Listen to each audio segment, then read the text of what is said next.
Good afternoon. Welcome to the Heritage Foundation and our Lewis Lehrman Auditorium. We, of course, welcome those who are joining us on our heritage.org website on all of these occasions. For those in-house, we would ask that courtesy to see that our mobile devices have been silenced or turned off. And of course, for those watching online, you're welcome to send questions at any time, simply emailing speaker@heritage.org. Hosting our guest today and introducing our program is Romina Baccia. She is our Grover M. Herman Research Fellow in Federal Budgetary Affairs. She also serves as Deputy Director of the Thomas Rowe Institute for Economic Policy Studies. Her research and writing includes Social Security, retirement accounts, and the effect of federal spending on economic growth. She also addresses taxes, entitlements, spending, energy and the environment, and regulation while she has been here at Heritage. Prior to joining us at Heritage, she served as a policy analyst at the Independent Women's Forum, as well as internship at the Cato Institute's Center for Trade Policy Studies. Please join me in welcoming my colleague, Romina Baccia. Romina? Thank you, John.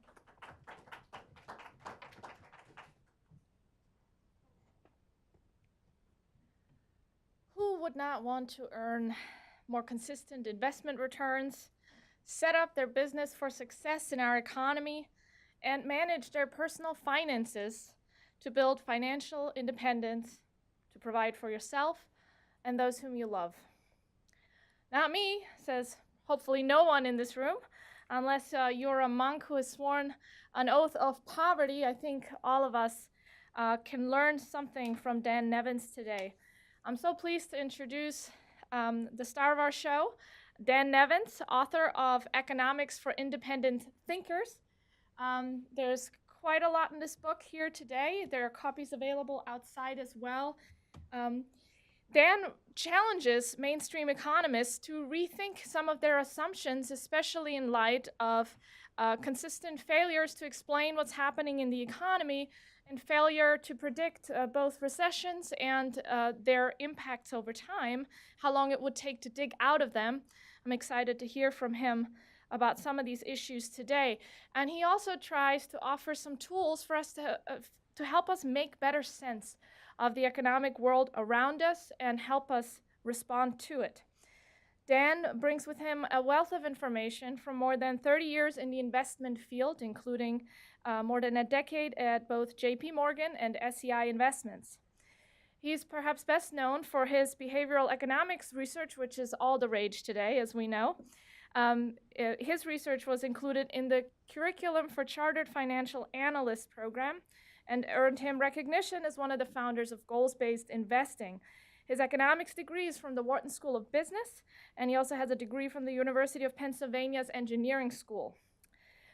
He's stepping a bit into enemy territory here, so he's also a very brave man, as I'm gathering. I hear he's an Eagles fan, and after last night's defeat of the Redskins, I'm surprised you didn't come up with an excuse for why you couldn't make it down here today, but I'm so glad you did. Please join me in warmly welcoming Dan Nevins. Thank you. How's my sound? Let me know if I get too low or too high. Well, greetings, everyone. Thank you for the welcome, and thank you, Romina. That was a nice introduction. Hopefully you won't cause anyone to throw fruit or vegetables at me. Eagles fans are really not as bad as they're often made out to be. I'm happy to be here. I really appreciate the opportunity to discuss the so-called dismal science with all of you. We'll see if we can make it a little bit less dismal. I'll kick off the discussion with a slideshow that should take a little bit more than 20 minutes. And I hope to leave everyone with two takeaways. First, I hope to lift your appreciation of the flaws in mainstream economics. So the flaws in macro as it's taught in academia, as it's presented in the media, as it's discussed here in Washington, really how it touches and affects our lives. Second, I'd like to introduce you to an alternative approach that we can piece together from ideas that we take outside the mainstream. Ideas from both the economics and financial worlds. I'll plant the idea that by digging into this alternative approach, you can raise your understanding of economic risks, your ability to anticipate economic risks, and in particular, I'm talking about the risks of recessions, depressions, and various types of economic crises. So those are the thoughts that I hope you'll take with you today. And I'll start not with my book, but with the motivations for a different book. My book is about macroeconomics, and many people would date the timeline for macroeconomics from the book that John Maynard Keynes published in 1936, The General Theory of Employment, Interest, and Money. And if you look at how macro is taught today, with a big emphasis on Keynesianism, and really for the past 2 or 3 generations with a big emphasis on Keynesianism, it seems reasonable to start the timeline with Keynes's book.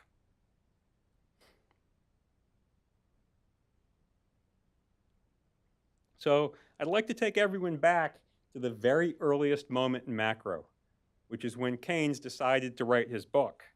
So let's go back in time, and my first slide asks the question, why did Keynes write the general theory? For the answer, I'll rely on Robert Skidelsky, who's published about 9 books on Keynes, including the 3 volumes that are believed to be the most authoritative biography.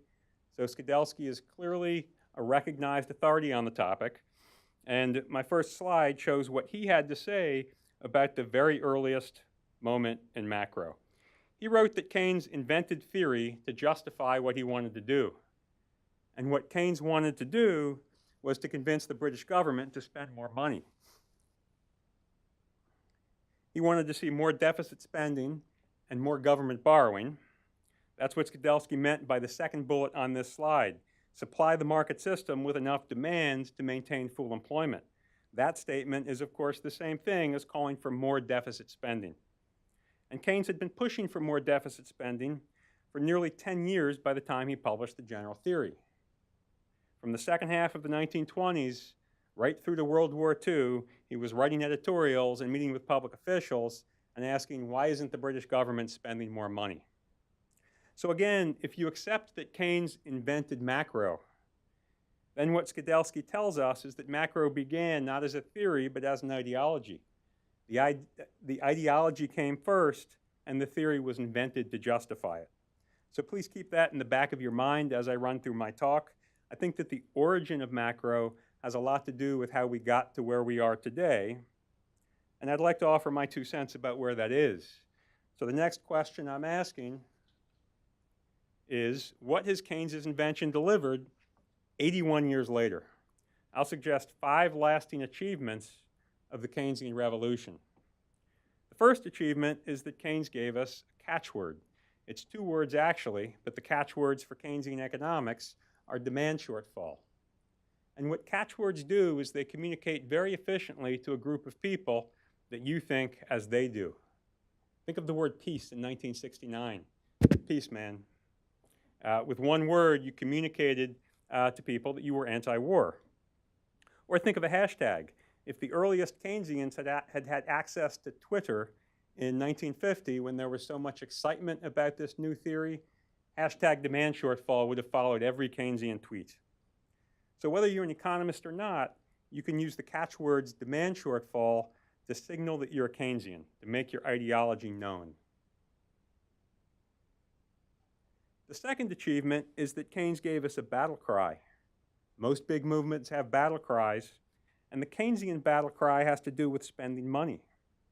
Consumers should spend money because of this so-called paradox of thrift, which holds that they should spend, not save, because in Keynes's argument, if they save too much, the economy could grind to a halt. Businesses should spend more money to fire up their animal spirits, because we need animal spirits. And above all, governments should spend more money because Keynesians don't believe that we should rely on just consumers and businesses. So spend is the battle cry of the Keynesian revolution. The third achievement is that Keynesianism evolved into a distinct paradigm for studying and discussing macroeconomics. Essentially, the Keynesians and their adversaries, the classical economists, worked out a way that they can speak with each other. They don't always agree, but mainstream economists at least have a language and a paradigm. My next slide shows a 10,000-foot view of how that works. It says that economic volatility arises from either supply shocks and constraints or from demand shortfalls and sticky prices and wages, or some combination of those three factors. The idea here is that the economy would be exceptionally stable if not for, one, if there were never any disturbances on the economy's supply side, and I'll give some examples of what those disturbances could be in just a moment, and two, if any downturns in demand, meaning the demand to buy goods and services, are met with super fast adjustments in prices and wages.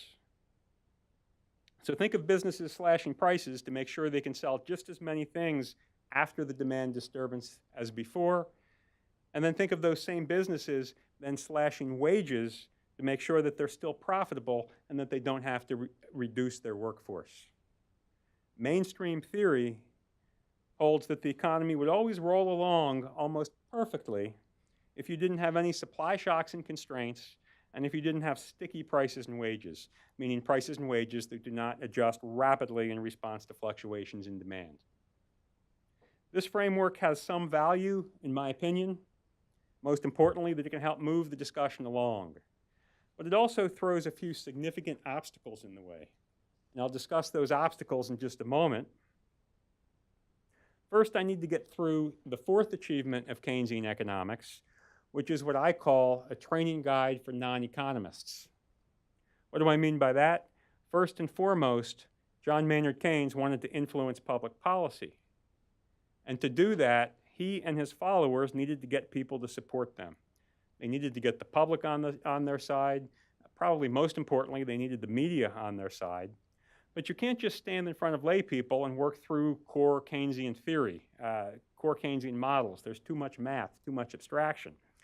You have to offer something that lay people can understand, and it seems to me that that something is the training guide. Here it is on my next slide.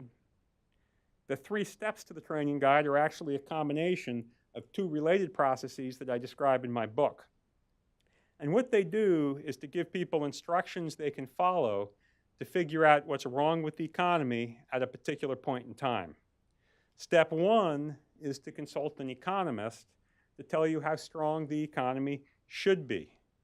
You might think it's important to have a concept of where the economy should be. That's called potential output. You'll see that term in the press frequently. Potential output, or sometimes potential GDP, which is the same thing. And the Keynesian side of the economics profession supplies us with that figure, or an estimate for that figure. Step 2 is to think of anything on the supply side of the economy that could be holding the economy back. Is there a shortage of workers willing to do the tasks that businesses need done? Or is there a shortage of workers with the skills that businesses require? Is there a shortage of materials? Anything on the supply side falls under step 2. Step 3 is pretty simple. It says that if I didn't find anything on the supply side, then the problem must be a demand shortfall.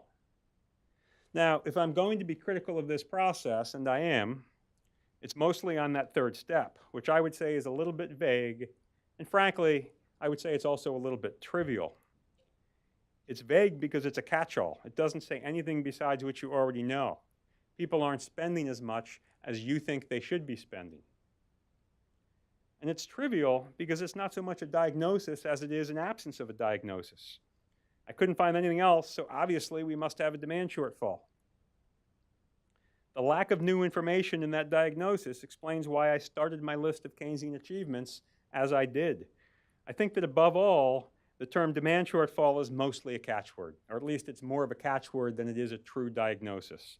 It's a catchword that people use to communicate an ideology, the ideology that the government needs to step in to support aggregate demand. But the bigger issue with this training guide, in my opinion, and the problem more generally with the supply-demand, sticky prices, and wages paradigm from the prior slide, is everything that it covers up and leaves out. I'd like to discuss 3 examples of important features of the economy that don't appear anywhere in standard macro models. My first example is on my next slide. All of the items on the slide refer to the same example. It's 6 items. I'm sorry, it's 1 item, not 6. Some of the terms in quotes would be familiar to any economists in the room. But the lesser known terms are mostly thanks to the Australian economist Stephen Cates. In case you're not familiar with Cates, Cates wrote possibly the most thoroughly researched of the studies showing that there was a fairly strong consensus before the Keynesian revolution about how the business cycle works. As you may know, before Keynes wrote the general theory, virtually no one blamed recessions on demand shortfalls. And one of the things that economists mostly agreed on is that recessions begin with just one or maybe a couple of industries finding that consumers aren't demanding the things that those particular industries are selling. Therefore, businesses in those industries become unprofitable. People working in those industries no longer have the incomes they had before, and those people are then forced to spend less. That affects other industries, and it ripples through the whole economy, and then we have a recession.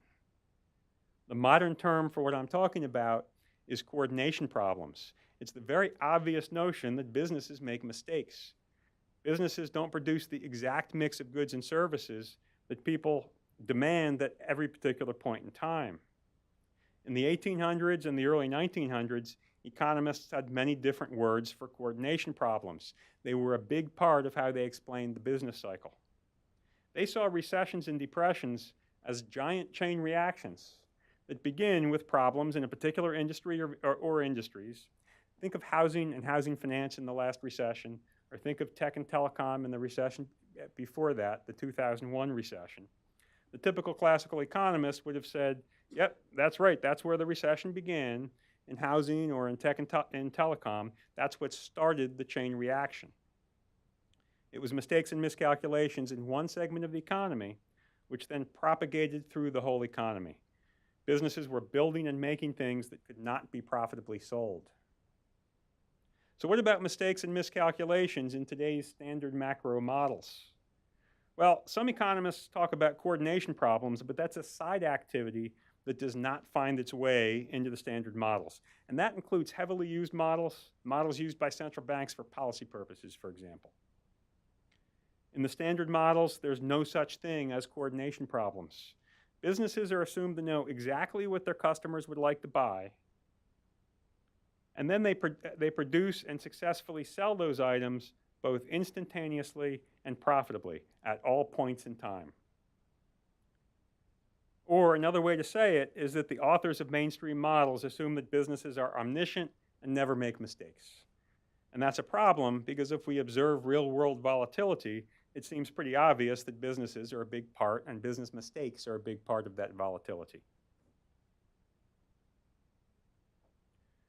For the next example of what modern macro misses, I've shortened a diagram from my book. The diagram ignores the government and foreign sectors for simplicity. It shows that the people on the left, both consumers and businesses, are spending, and because a dollar spent is equivalent to a dollar earned, the exact amount that's spent flows back to consumers and businesses to be spent once again. So money cycles around from spending to income and back to spending in a circular flow. And that's exactly how money works in mainstream theory. The problem, though, is that mainstream theory assumes that bank lending has no effect on the circular flow, whereas bank lending has a large effect in the real world. In the real world, banks create deposits or cashier's checks or some other form of money purchasing power to deliver the proceeds of their loans. And by creating purchasing power from nothing, banks increase spending above and beyond the amount of income that feeds in from the bottom side of the circular flow. Even more importantly, these bank loan effects accumulate over time.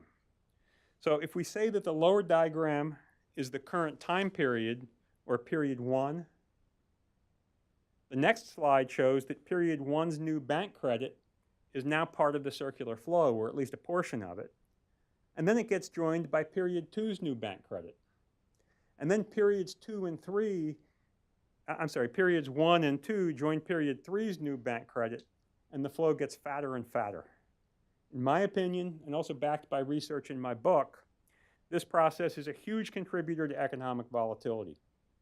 When the flow gets fatter, as in the slide, it propels the economy forward. But when the process reverses direction, you get a recession. I would say that money creation and balance sheet expansion by banks is the biggest piece of the credit cycle, and the credit cycle is at least the first equal piece of the business cycle. And many economists who reject mainstream theory, heterodox economists, by the way, would say either the same thing or something that puts even more emphasis on bank credit. This process is a big part of Austrian business cycle theory, even if Austrians don't express it this simplistically. They dig deeper and look at how the process can create mismatches between supply and demand, essentially the miscalculations from the prior slide. The process is also a big part of Hyman Minsky's theory, and Minsky's theory, as you may know, was credited by many with having predicted the global financial crisis. The process is also a big part of Joseph Schumpeter's theory. Schumpeter was one of the earliest opponents of Keynesianism. And the process also goes back a long way before Schumpeter. Economists as far back as the 1700s and early 1800s appeared to have understood this picture very well. Some, like David Hume and David Ricardo, even thought it should be outlawed. They thought that banks should not be permitted to do this. But modern macro theory denies that this process exists. Today's Keynesian economists were taught that banks first take in deposits and then they lend those deposits out, so that there's no expansion of the circular flow. And it's not just the Keynesian school, it's the monetarist school as well. It's astounding to me how much of the literature in mainstream macro depends on this process not existing.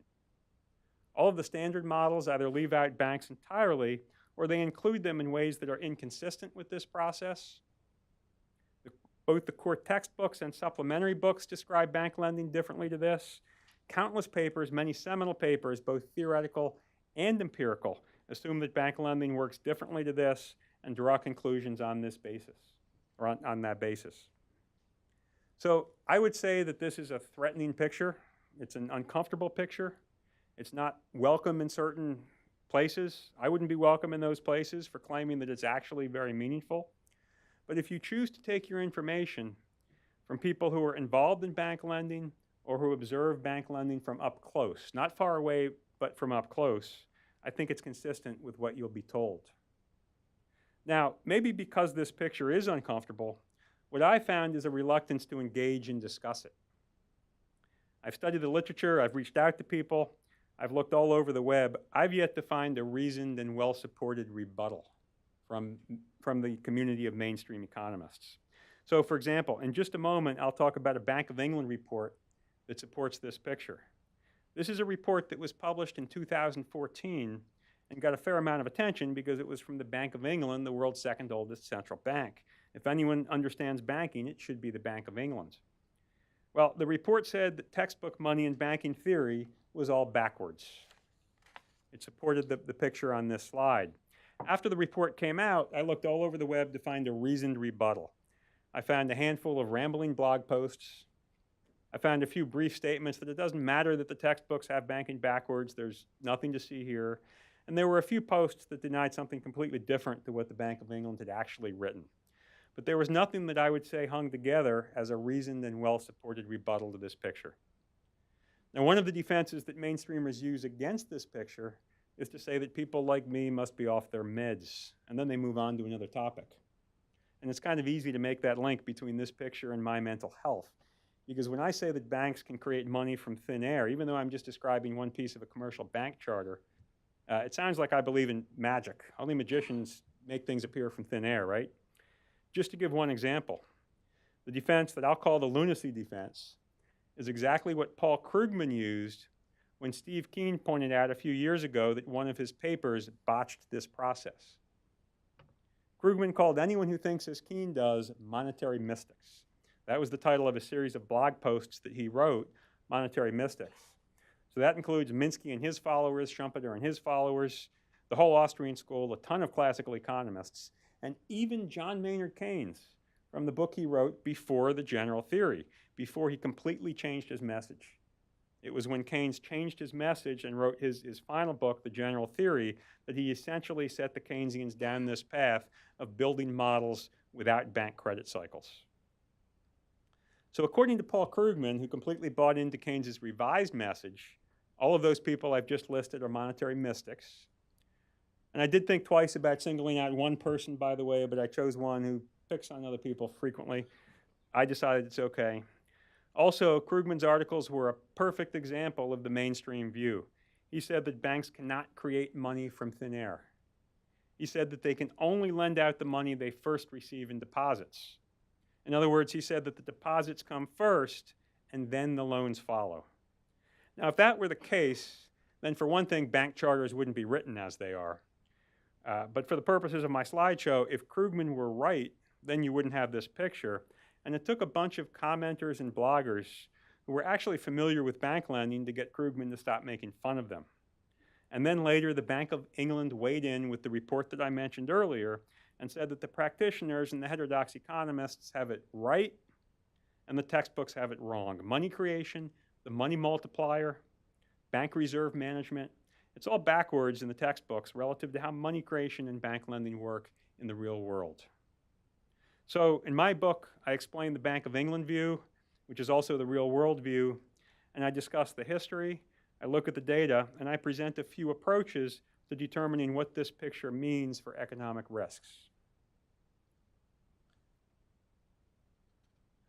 I'll move quickly through this third example of what mainstream theory misses. This is another graphic from my book. It categorizes several behavioral biases that people exhibit that are especially important to the business cycle. And the biases are, of course, inconsistent with mainstream economics. Ever since the late 1970s, mainstreamers have relied on rational expectations theory, which holds that people carry all of the world's relevant economic information in our heads, and we make decisions by assigning accurate probabilities to every imaginable scenario and then calculating a mathematically optimal course of action. That's how people make decisions in mainstream models, and it doesn't allow for any of the behaviors shown on this slide. Now, rational expectations theory is where economics is most obviously on the defensive today. You may have seen the latest Nobel being awarded to Richard Thaler, a behavioral economist. We've seen the critics of rational expectations, especially the behavioral school, gain tremendous prestige and acceptance over the past 20 years or so. It's become acceptable to ask, as Charlie Munger once did, if economics isn't behavioral, what the hell is it? But as much as it's nice to see that people aren't just taking the Academy's word for it on rational expectations, I also worry about where the critics of rational expectations might lead the profession. Many of those critics argue that the profession should reset to just before rational expectations theory, say the early 1970s. To me, resetting to the 1970s would be like replacing the measles with the mumps. Mainstream macro at that time, call it Keynesianism version 1, had failed miserably in the 1970s. Why would you want to resurrect it? My recommendation is different. I agree that we should step away from rational expectations theory, at least for macro. Micro is a different story. But for those of us who are simply looking for a way to understand and anticipate macro risks, most importantly the risks of recessions, depressions, and crises, we also need to step away from Keynesianism. So that means resetting to before both of the last century's revolutions in economic thought, the rational expectations and the Keynesian revolutions. And it's interesting to see what happens when we do that, because then on my next slide we find a paradigm that's long since been buried under that encompasses each of the three examples I've just discussed: coordination problems, bank credit cycles, and human behaviors. This picture is how leading thinkers saw economic volatility in the 100 years or so before the general theory. In other words, this was the paradigm from the mid-1800s through the first 3 or 4 decades of the 1900s. The old-time economists mostly talked about 3 sources of volatility: bank credit cycles, human nature, and the business environment, with one key piece of the business environment being the challenge of overcoming coordination problems. They didn't use the same language that we use today, but if you dig through the literature, parse through the literature, and translate their language, this picture is essentially how they saw volatility. And this picture is also how I begin the approach to macro that I recommend in my book. I start with the picture, I call it the CHB triad for credit cycles, human nature, and the business environment. Then I extend the picture with more up-to-date work from what I call renegade economists, those who don't abide by standard methods. And I look at what each of a handful of renegades have taught us about the three key volatility sources. Then I drill down to more specific research and methods for evaluating economic risks. So most of my book is taking this general framework but bringing it up to date, and then moving from the general concepts to a more concrete approach to answering the big questions in macro, such as how do we determine the risks of recessions, depressions, and these various types of economic crises. So hopefully that makes sense. This is the big picture as far as my book goes. But before I end my slideshow, I'd like to talk briefly about one particular risk that ties back to my list of Keynesian achievements. The fifth and final achievement on my next slide is nothing to celebrate, at least in my opinion. Essentially, the Keynesians, together with others, have provided intellectual cover for chronic deficit spending. And by doing that, they've created a situation where debt grows steadily larger relative to the size of the economy. In other words, where the debt to GDP ratio steadily increases. Here's a chart showing debt to GDP for the federal government in particular.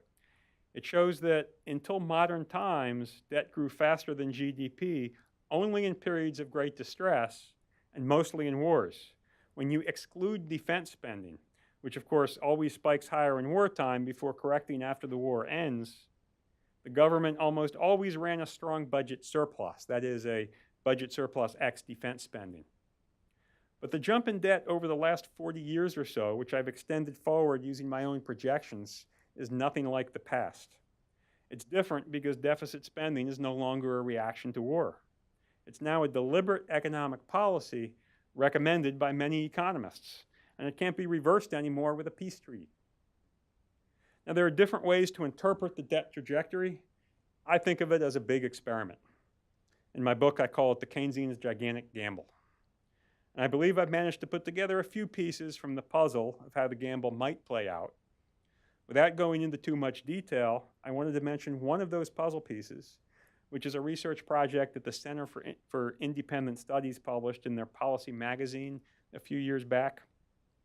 In that research, I looked at all recorded historical episodes in which government debt in any country reached America's debt level today.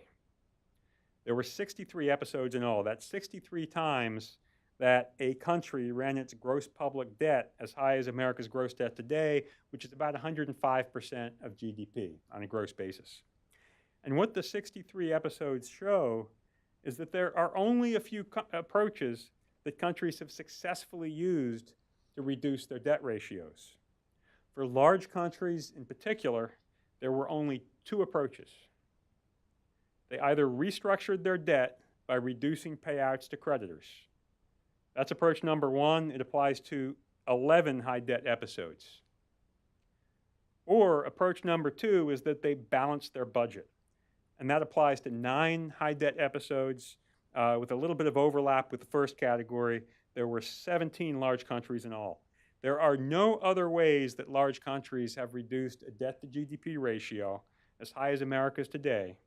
It was either slam your creditors or balance your budget. And considering that in today's discussion, we claim that we would never slam our creditors, at the same time that we wouldn't dream of trying to balance the budget, that leaves us in uncharted territory. That's the big experiment or the gamble that we're taking. I mention that result because it's relevant to the risk of a fiscal crisis, which is one of the risks that I consider in my book. Also, Romina contacted me at the time the research was published, and I did appreciate the interest from Heritage and remembered it. So I brought a few copies with me in case anyone would like to take a closer look. For now, what I'd like to do is flip back 2 slides, leave my CHB triad in the background, and hopefully I've raised some questions in your minds about the adequacy of mainstream economics in each of the 3 areas of this Venn diagram. Recall that mainstream theory imagines a business environment that's not especially challenging because it assumes that businesses never make mistakes. Recall also that mainstream theory is built on assumptions about bank credit that fail to match the true role that banks play in the economy. no less an authority than the Bank of England has called those assumptions backwards. Recall also that mainstream theory assumes people are omniscient forward thinkers who always make mathematically optimal decisions. Those are a few of the rational expectations assumptions of mainstream theory that contradict behavioral research and some would say common sense. So my proposition is that we can do much better than mainstream theory in all three of these areas. And not only that, but this diagram should be our new starting point. This is what I call the old-time paradigm. It's where economics left off before the Keynesian revolution, and it's where I think we should pick back up today. Because if we update and then extend the old-time paradigm, I think we can teach ourselves how to better understand and even to anticipate the risks of recessions, depressions, and various economic crises. Now, I've said enough, and what I'd like to do, I believe, is pass it back to Romina. I don't think you have a mic over there, do you? I don't have a loose mic. You might have to stand here at the podium. I can do that. What I want to do is just use moderator's privileges and ask Dan a few questions. And if there are questions in the audience, we should have time for those as well. So just raise your hand and Finbar will bring you the microphone. Dan, I just wanted to start us off by asking you, where do you see the current economic outlook? What can you tell us about what the economy is doing today and any projections for where it might be heading? Sure. Well, we've had about a 2% growing economy for about 7 or 8 years now. Looking through the quarter-to-quarter volatility, trend GDP growth of about 2%. And I think the big question is what finally changes that. People are focused on tax reform, obviously, as one possibility. And that could certainly affect growth, particularly in the short term, but we really don't know how that ends. Other people are focused on the Fed, and I think that's probably smart. If nothing else ends the expansion, I think the Fed probably will. The typical progression that we see when the Fed tightens policy, as they're currently doing, is that eventually loan delinquencies start to rise. Profitability starts to fall. Both large corporations and small businesses eventually feel the effects of higher rates and restrictive policy. Profitability falls and the yield curve inverts. The short end of the curve rises above the long end. And then typically, with all of that going on as a final step, we start to see changes in bank loan desks. Think of the circular flow with bank credit that I discussed earlier. Bank loan desks start to call in some existing loans. They make it harder to take out new loans. And that's typically the last step before the economy peaks. Looking at all of those areas today, I mentioned delinquencies, I mentioned the yield curve, profitability, bank lending standards. I don't think we're far enough along in the process yet to expect a near-term recession. But it is something that we need to watch. It will become more of a risk next year. It'll probably come into play perhaps sometime later in 2018 or early 2019. But all that said, there are clear pockets of weakness today that you might point to as a contrary view if you do believe that a recession might occur earlier than that. There are certainly forecasters today who are putting together a few of the weaker areas of the economy as justification for an earlier recession. And they may ultimately be proving right. Forecasting is a difficult game, but I don't agree with them. And I'd like to explain why. And I'll give 2 examples of where the economy is performing very poorly today. One would be the commercial real estate sector. Which, and especially in the retail portion of that, the commercial real estate sector is probably about as weak as it's been since the global financial crisis. But there's a big difference between CRE at the time of the global financial crisis and CRE today. In 2008, 2009, what we saw was weakness throughout the economy spilling into the commercial real estate sector. So what we experienced was a recession story. Whereas what I see today is more of a story of winners and losers. The economy always has winners and losers. Winners are part of the, one of the positive things that occur in the economy from a long-term growth perspective. Winners and losers do certainly balance out much more than a situation like we had in 2008, 2009. And if I look at commercial real estate today, I think the offset that you're seeing is Amazon and all those similar countries that are making life very difficult for brick and mortar. So, while the commercial real estate sector is not a great place to be today, I think it's less of a recession story than it is a winners and losers story. Another example would be the auto sector. We had a great auto sales report for September, the last report, entirely due to the hurricanes, which unfortunately damaged quite a lot of cars. Before that, auto sales were about as weak through 2017, and particularly through the summer, than they've been since just after the Cash for Clunkers program, if you remember that. I think that was 2010. But auto sales, I see auto sales as one of the three areas of the economy that are most likely to place a large fixed demand on the consumer's expenditure basket. Regular payment that needs to be made every month or so might vary through time. Now, I think that what we've seen in declining auto sales is another story of winners and losers. Does anybody want to suggest what the winner might be? Uber, electric. Well, those are all good answers. I'm going to go in a different direction. I looked at the last 25, 30 years or so of healthcare expenditures, the percentage of the consumer's consumption basket, the amount of spending that's occurring on healthcare as a percentage of overall spending. And there were 3 times that amount really rocketed upwards. Say that percentage increased by maybe 2, 3, 4%. Each of those 3 times, if you superimpose that pattern against what happens in auto sales, we saw a decline in auto sales. And if you look at what's happened since Obamacare, what I'm saying is that I view auto sales as one of those Obamacare unintended consequences. The amount that people are having to part with to pay health care expenses is currently about 3 or 4% higher as a percentage of total outgoings than it was before Obamacare. Historically, I found 2 other instances where that seemed to weigh on auto sales. If people don't have as much discretionary capital in their pocket, if you exclude healthcare as being non-discretionary, then that needs to be felt somewhere. I think that's probably auto sales. That's another example where I think we're seeing more of a winners and losers story. So while you might read in the financial press, some forecasters are saying, auto sales have been really weak. CRA has been really weak. They look recessionary, and I think we probably have an imminent recession.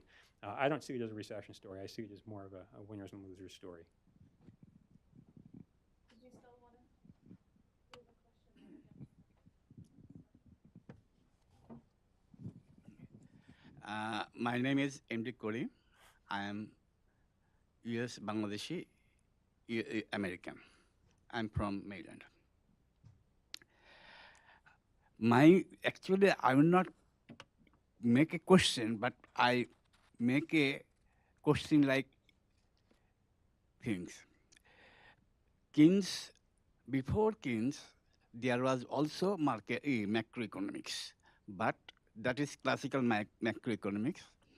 They have linked with microeconomics, but there are 3 separate markets: consumers market, production and consumers market, capital market, and money market. They are not related. Keynes make it related, and that gives some output, so we jump to Keynesian economics. But Keynesian economics is not consistent with classical macroeconomics. Now, day by day, you find many limitation is coming up. say you say find the credit cycle. Earlier Keynes find business cycle like that. Now the problem is, do you ever think economics, the greatest limitation of economics?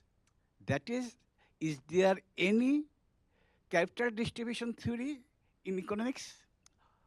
Whereas capital is the main factor as consumption, as distribution, as production. But there is no capital distribution theory. So you can find out many inconsistencies of the present economics because there is no capital distribution theory. You have income distribution theory, you have production theory, but you have no capital distribution. So I want to want to ask you to make a relation between capital distribution and your new findings. Okay, I appreciate the comment, and I think there was a lot of content there. What I'd like to do is come back to earlier on in what you were saying.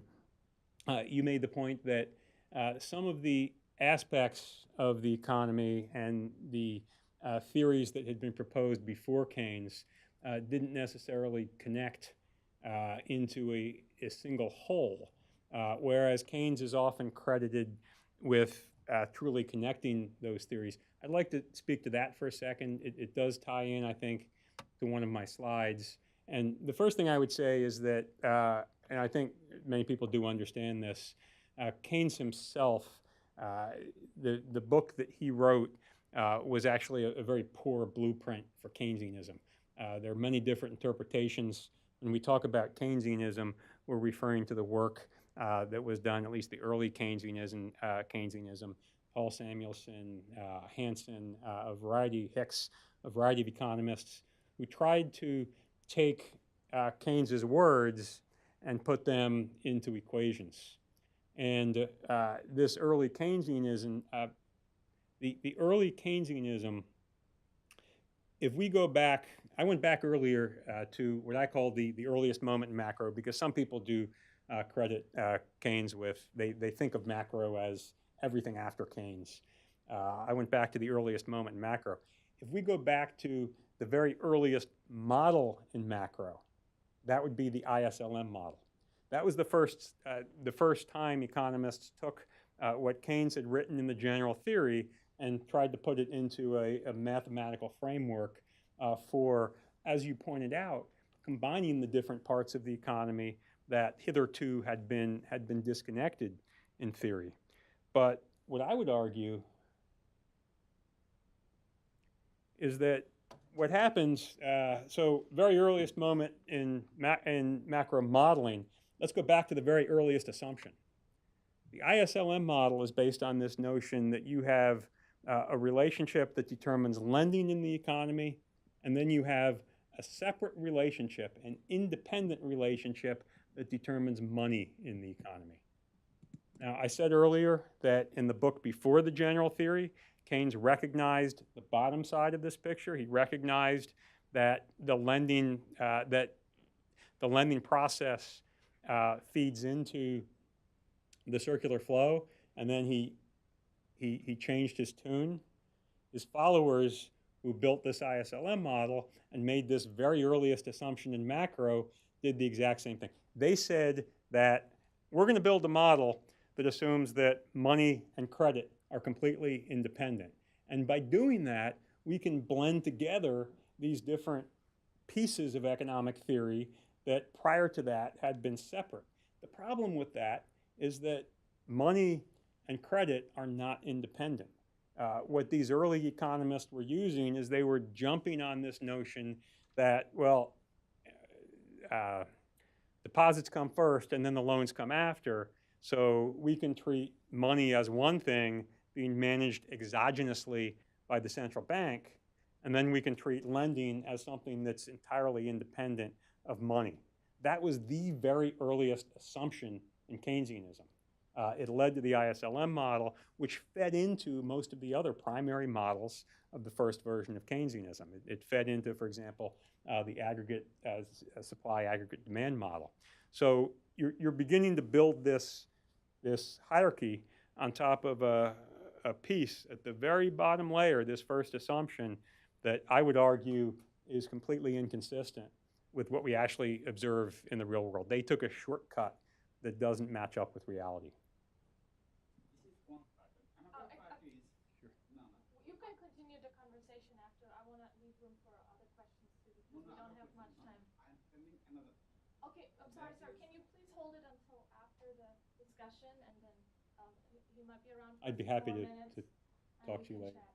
There was a question from the side. Thank you. So how would this help us after the, for instance, Great Recession, in which most people think that ISLM did a pretty good job, and the assumption that you could model credit and money mostly independently or having a pretty loose relationship, that actually many people would say that performed really well, where because money stock went up, what, 800%, some insane amount, and credit didn't really increase that much in the years from, let's say, '08 to 10. And then slowly it worked its way back into the economy. That's the gist of it. Thanks. Sure. I would have to disagree that the ISLM model worked well. I think it depends on how you interpret it. And the other point I would make is that a stop clock is right twice a day. There are a variety of things I think that you could say about the global financial crisis where you could argue. I mean, I've certainly come across situations where opposing arguments were held up by the people who articulated those arguments as being proven by the global financial crisis. There's so many moving parts in economics, so many moving parts in the economy that you're always taking a leap when you're trying to explain volatility with just a couple of moving parts. I think that what I'm recommending, my proposition, is that we start with concepts. Well, there were a lot of people who predicted hyperinflation, say, like in '09, 10, 11, 12, and so on. I mean, you can kind of almost rule those theories out, and ISLM didn't predict that. So it's a little better, I would say, than simple quantity theories. And I'm wondering what you could have told us. Let's say that I'm at a central bank, I'm the central bank governor. What would you tell me in 10, 11, 12 from these kinds of concepts that I couldn't get from mainstream macro? Well, sure. I mean, first thing I would tell you is that this process ground to a halt several months before the recession in the U.S. began. So the peak of the business cycle was dated in December 2007. The banking sector began to run into serious difficulty with the earnings reports that were released in October of that year. We saw in early November of that year, we saw the first reading on bank lending standards. So the question there is, what are banks doing in response to the fact that they are reporting whopping losses on their third quarter income? And that signaled that banks were really reversing this process. So I think more importantly than, I think your question's a good one, but more importantly than that, I think that this process helped you to understand what was going to happen in 2008.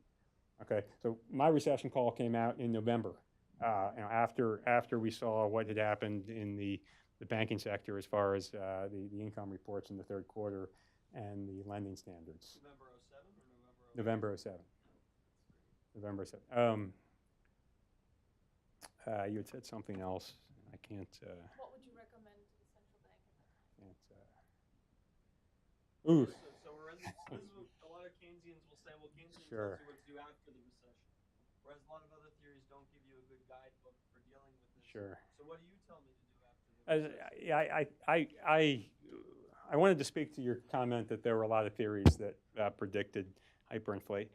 I would argue that there were really very few. I think that a lot of those predictions were people misusing theory. I wrote an article after the recession that was titled something along the lines of inflation. You're worrying about floods in the middle of a drought. I think you can apply the different frameworks and heterodox theories that I referred to earlier, the Austrian school, the Minsky school, they didn't necessarily point you towards hyperinflation. There happened to have been a certain number of very vocal people who relied on a very monetarist viewpoint in which they held a lot of things constant, and they thought that the money side of their monetarist equations flowed directly into. And I know that the defenders of ISLM have made a lot of hay from that, from those people. I read Krugman's book, The Great Depression. I think that's about a third of his book, is ripping all these folks who called hyperinflation. But I would say that none of the theories I've discussed told you that just because the Fed enacted QE that we would have hyperinflation. Now, if I should continue, if there's time to continue, I guess, in terms of advice, you or someone mentioned policy advice. I would need probably a lot of time to cover monetary policy in particular. First thing, I'd sit everyone down and make them listen to this and read my book, because I think that the Fed is clearly still in this mainstream mode. Their models, the models they've used for years and years are mainstream models, dynamic stochastic general equilibrium models, and models that don't necessarily adequately deal with banks. Philosophically, I'm not a big interventionist guy when it comes to monetary policy. I'm not convinced that the Fed has smoothed out the fluctuations in the economy any more than they've contributed to those fluctuations. I think that the inflation target was part of the early stages of the housing boom. The Fed saw deflation and kept slashing interest rates from that. And I think that was part and parcel of the boom. We had imported goods that were falling in price, and that was lowering our inflation readings. But those imported goods were a piece of these imbalances that occurred globally, in which we're borrowing money. We're boosting our debt by borrowing money from emerging markets, China especially. They're selling us cheaper goods. Inflation goes down. I think that I would read deflation in 2003, which is the last time you read a lot about the deflation scare in the early stages of the housing boom. I would read that as part of the imbalances that were forming that would have suggested that it's time to perhaps restrain things, or at least keep an eye on this process, keep an eye on the growth in bank credit. Thank you all for coming. We're unfortunately out of time, but I think Dan will be around for at least 10, 15 minutes or so. So feel free to pounce on him and ask any more questions. And there's also books available for sale outside. Thank you so much. Thank you, Dan, for coming today.